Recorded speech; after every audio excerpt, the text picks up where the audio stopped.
It's intensity. पहले हम देखते हैं कि इलेक्ट्रिक फील्ड जो होता है वो क्या है। तो फील्ड जैसे नाम से बताया जाए तो फील्ड कहते हैं मैदान को, ठीक है। तो इसका मतलब है कि आपके पास जब हम इलेक्ट्रिक फील्ड की बात करें तो हमारे पास कोई स्पेसिफिक एरिया के बारे में हम बात करने लगे हैं, ठीक है। तो इलेक्ट्रिक फील्ड की डेफिनेशन ये है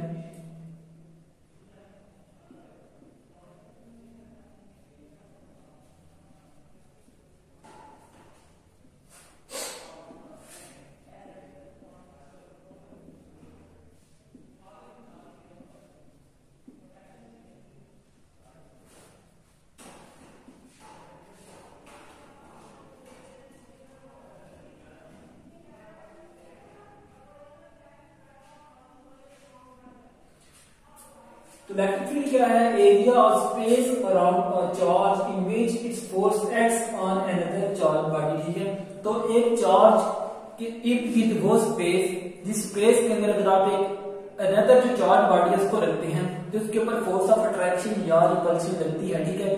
तो हम उसको कहते हैं कि हमारे पास ये जो एरिया है, ये एरिया हमारे पास जो स्पेस है वो हमारे पास क्या है, इलेक्ट्रिक फील्ड है उस चार्ज की, जिसकी वजह से ये फोर्स ऑफ अट्रैक्शन जो है वो लग रही है, ठीक है। फोर्स ऑफ अट्रैक्शन या रिपल्शन। अब हमने रिसेंटली पढ़ा है कि हमारे पास फोर्स जो होती है वो किसके प्रोपोर्शनल होती है, equal to k q1 q2 over r square, ठीक है।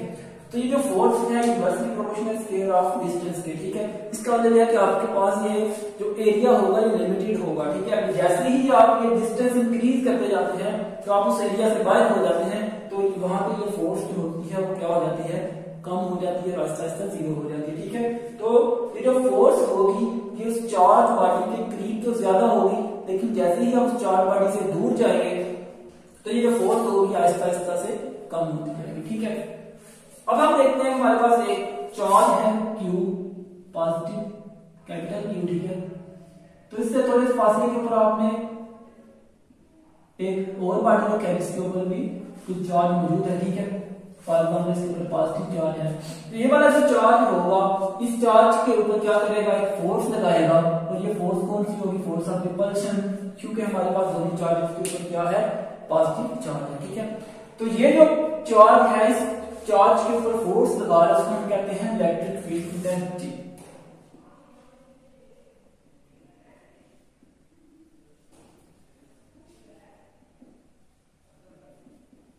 इलेक्ट्रिक फील्ड इंटेंसिटी क्या है, E is equal to F over Q, force on a unit charge, ठीक है।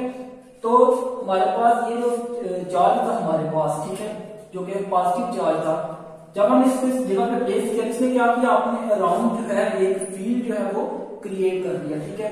उस फील्ड की वजह से इसकी जो फोर्स थी वो कहां पे जा रही थी, इस सारे एरिया में लग रही थी। अब हमने क्या किया, यहाँ पे एक चार्ज है Q जो है इसको रखा है यहाँ पे, जब इसको हमने पॉजिटिव चार्ज को यहाँ पे रखा तो इसकी जो फोर्स थी उसने इस फोर्स के साथ इंटरेक्ट किया, एज ए रिजल्ट इसके ऊपर एक फोर्स ऑफ रिपल्शन जो है वो लगनी शुरू हो गई, ठीक है। तो ये जो हमारे पास फोर्स है, फोर्स ऑन यूनिट चार्ज, अगर हम ये टोटल फोर्स उस चार्ज Q पे लगी है, इस चार्ज के ऊपर, उसको डिवाइड कर देंगे उस चार्ज की मैग्नीट्यूड के साथ, तो हमारे पास जो वैल्यू आएगी उसको हम कहेंगे हमारे पास इलेक्ट्रिक फील्ड इंटेंसिटी है, ठीक है। तो अगर आपको किसी पॉइंट के ऊपर इलेक्ट्रिक फील्ड इंटेंसिटी है किसी चार्ज की वजह से गिवन है, तब आप यहां से फोर्स जो है कैलकुलेट कर सकते हैं। तब फोर्स किसकी इक्वल आ जाएगी, QE, Q यहाँ पे डिवाइड होता है, जब इसको लेफ्ट साइड में देख लेंगे तो वहां पे जाके मल्टीप्लाई हो जाएगा, तो F किसकी इक्वल आ जाएगा, QE। तो अगर आपको इलेक्ट्रिक फील्ड इंटेंसिटी गिवन है तो आप चार्ज की अमाउंट भी आपको मालूम है, तो आप उस चार्ज के ऊपर रखने वाले फोर्स जो है वो कैलकुलेट कर सकते हैं, ठीक है। तो इलेक्ट्रिक फील्ड इंटेंसिटी जो होती है ये एक वेक्टर क्वांटिटी है, इसका मतलब है इसको मैग्नीट्यूड के साथ डायरेक्शन की भी जरूरत होती है, ठीक है। तो इसकी डायरेक्शन क्या होगी, इसकी डायरेक्शन निकालने के लिए हम देखते हैं कि हमारे पास ये जो हमने टेस्ट चार्ज स्मॉल q रखा हुआ है, इसके ऊपर जो फोर्स की डायरेक्शन होती है, जिस पर पाथ के ऊपर ये वाला चार्ज मूव करता है, वही हमारे पास डायरेक्शन होती है इलेक्ट्रिक फील्ड इंटेंसिटी, ठीक है। तो वो पॉइंट जो डायरेक्शन पाथ के ऊपर ये वाला चार्ज जो है मूव करता है, उस चार्ज का पाथ अगर हमें मालूम हो तो हम बता सकते हैं हमारे पास इलेक्ट्रिक फील्ड इंटेंसिटी डायरेक्शन जो है वो क्या है।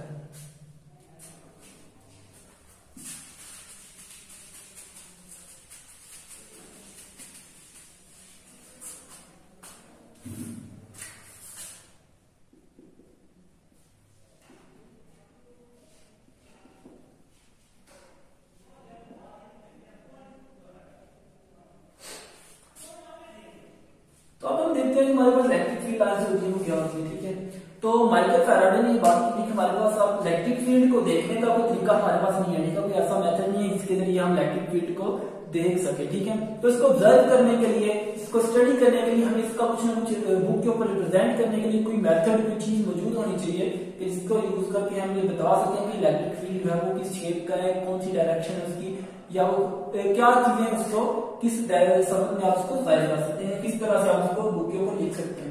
तो माइकल फैराडे ने यह प्रपोज किया था कि हम इलेक्ट्रिक फील्ड को इलेक्ट्रिक फील्ड लाइंस की फॉर्म के अंदर विजुअलाइज कर सकते हैं, ठीक है। तो इलेक्ट्रिक फील्ड लाइंस होती है क्या है, इमेजिनरी लाइन है जो कि आपके पास इलेक्ट्रिक फील्ड को रिप्रेजेंट कर रही होती है, जो इलेक्ट्रिक फील्ड को हम ड्रॉ करने के लिए यूज करते हैं, ठीक है। इलेक्ट्रिक फील्ड लाइंस ड्रॉ करने के लिए हम देखते हैं हमारे पास एक चार्ज है Q प्लस Q, जिसको हमने सेंटर के ऊपर रखा हुआ है। अब हम इसकी वजह से इसकी इलेक्ट्रिक फील्ड लाइंस को ड्रॉ करना चाहते हैं। इसके लिए हम क्या करते हैं, हम एक टेस्ट चार्ज लेते हैं जो कि पॉजिटिव चार्ज है, स्मॉल पॉजिटिव चार्ज है, इसको हम इक्वल डिस्टेंस के ऊपर रखते हैं इस चार्ज के ऊपर, ठीक है। ये मैंने इसको इक्वल डिस्टेंस के ऊपर रखना शुरू कर दिया।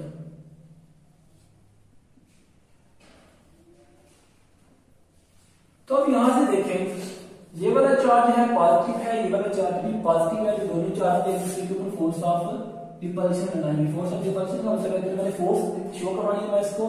अब ये वाला चार्ज इस फोर्स की वजह से अवे मूव करेगा, ठीक है। तो इसकी फोर्स की डायरेक्शन जो है वो इस तरह होगी, सीधे इसके ऊपर भी फोर्स है इस तरह लगेगी, इसके ऊपर इस तरह।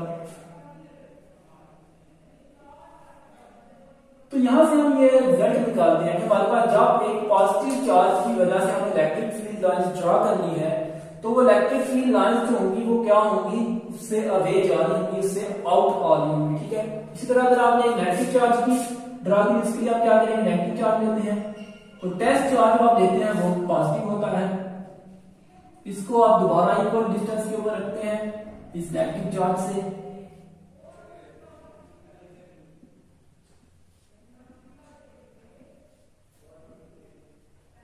अब यहां पे जो फोर्स लगेगी, अब चूंकि ये नेगेटिव चार्ज है, ये टेस्ट चार्ज जो है ये कौन से हैं, पॉजिटिव है, तो यहाँ पे जो फोर्स लगेगी फोर्स ऑफ अट्रैक्शन होगी, तो उसकी वजह से जो चार्ज होगा इस नेगेटिव चार्ज की तरफ मूव करेगा, तो एरो इंटरेक्शन का इनसाइड रहता है।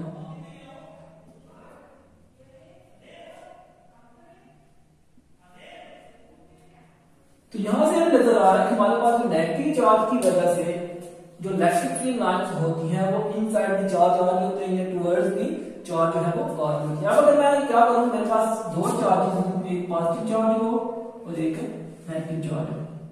अब इनकी वजह से अगर मैं दोनों की वजह से इलेक्ट्रिक फील्ड लाइंस ड्रॉ करूंगा, तो वो मैं क्या करूंगा, पॉजिटिव चार्ज से नेगेटिव चार्ज की तरफ जा रही होंगी इस तरह से, ठीक है। तो अब हम देखते हैं हमारे पास प्रॉपर्टीज जो है इलेक्ट्रिक फील्ड लाइंस की वो क्या है। तो ये जो होती है ऑरिजिनेट होती है पॉजिटिव चार्ज से,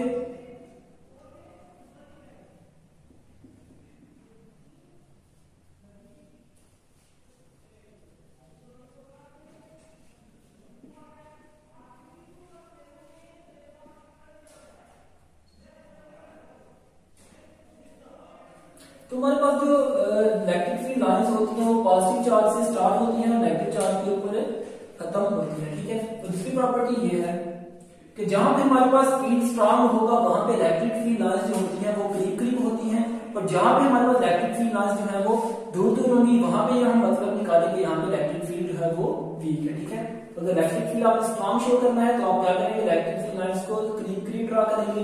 अगर आप इलेक्ट्रिक फील्ड जो है उसको वीक शो करवाना तो आप क्या करेंगे, इलेक्ट्रिक फील्ड लाइंस को दूर दूर जो है वो ड्रा करेंगे। तीसरी बात यह है कि हमारे पास इलेक्ट्रिक फील्ड लाइंस कभी भी एक दूसरे को क्रॉस नहीं करती।